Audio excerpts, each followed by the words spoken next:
कृष्ण कहते हैं, जब मनुष्य अपना अहंकार त्याग देता है तभी मैं उसके जीवन की बागडोर स्वयं संभाल लेता हूँ। आज की महाभारत कहानी के पात्र बर्बरीक, खाटू श्याम की अमर कथा। महाभारत का सबसे शक्तिशाली योद्धा। सोचिए, एक ऐसा योद्धा जो युद्ध में उतरता तो परिणाम पहले ही तय हो जाता। एक ऐसा वीर जिसके पास केवल एक नहीं 3 ऐसे बाण थे जो पूरे महाभारत का रुख बदल सकते थे, और फिर भी उसने युद्ध नहीं लड़ा। ये कहानी है बर्बरीक की, भीम के पौत्र की, घटोत्कच के पुत्र की और खाटू श्याम के नाम से पूजे जाने वाले एक ऐसे देवता की जिसकी पूजा बल से नहीं त्याग से होती है। जन्म। वन में जन्मा असाधारण बालक। बर्बरीक का जन्म किसी राजमहल में नहीं हुआ, उसका पालन पोषण हुआ जंगलों में। उसके पिता थे घटोत्कच, महाभारत का वो महान योद्धा जो रात में अपराजेय था, और माता थी मोरवी, एक तेजस्वी, संस्कारी और वीरांगना स्त्री। बचपन से ही बर्बरीक सामान्य बालकों से अलग था।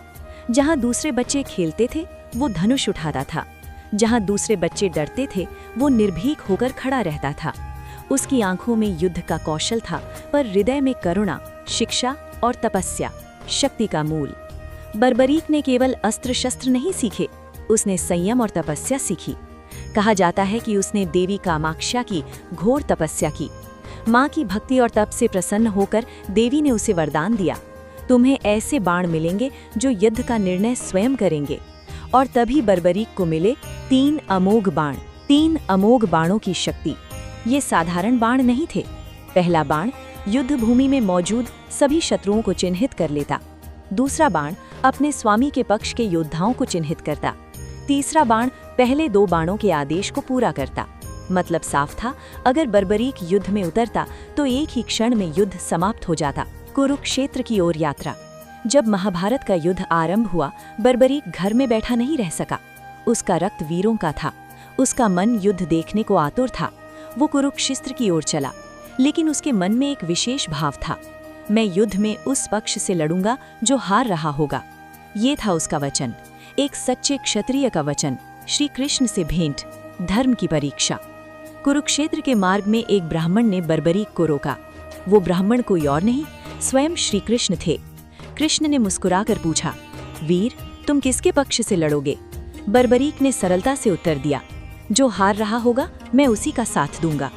कृष्ण मुस्कुराए और उसी क्षण समझ गए कि यदि बर्बरीक युद्ध में उतरा तो धर्म और अधर्म का संतुलन टूट जाएगा। धर्म का संकट।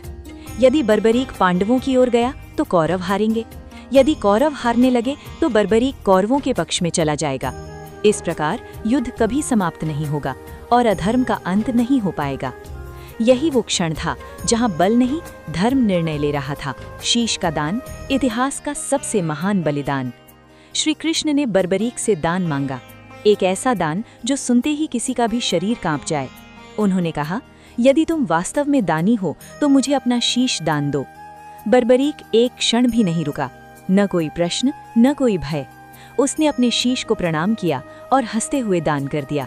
ये था महाभारत का सबसे महान बलिदान, ऊपरी साक्षी के रूप में। श्री कृष्ण ने बर्बरीक के शीश को कुरुक्षेत्र के सबसे ऊंचे स्थान पर स्थापित किया, क्योंकि वही एकमात्र था जो पूरे युद्ध को निष्पक्ष रूप से देख सकता था। युद्ध समाप्त होने पर जब पांडव विजयी हुए तो प्रश्न उठा कि युद्ध किसकी विजय से जीता गया। बर्बरीक के शीश ने उत्तर दिया कि ये युद्ध श्री कृष्ण की रणनीति से जीता गया। कलयुग में श्याम रूप में अवतार। कलयुग में बर्बरीक को वरदान मिला कि तुम श्याम के नाम से पूजे जाओगे, और जो सच्चे मन से तुम्हें पुकारेगा उसकी सहायता अवश्य करोगे। आज वे पूजे जाते हैं खाटू श्याम जी के रूप में। राजस्थान की धरती पर एक ऐसा देवता जो मांग नहीं देखता, भाव देखता है। अगर आपको हमारी स्टोरी वीडियो अच्छी लगी हो तो हमारे वीडियो को लाइक करें, चैनल को सब्सक्राइब करें और अपने फ्रेंड्स के साथ भी शेयर कीजिए। और कमेंट में बताइए कि कैसी लगी आपको ये स्टोरी। धन्यवाद। भगवान श्री कृष्ण की कृपा आप सभी पर बनी रहे।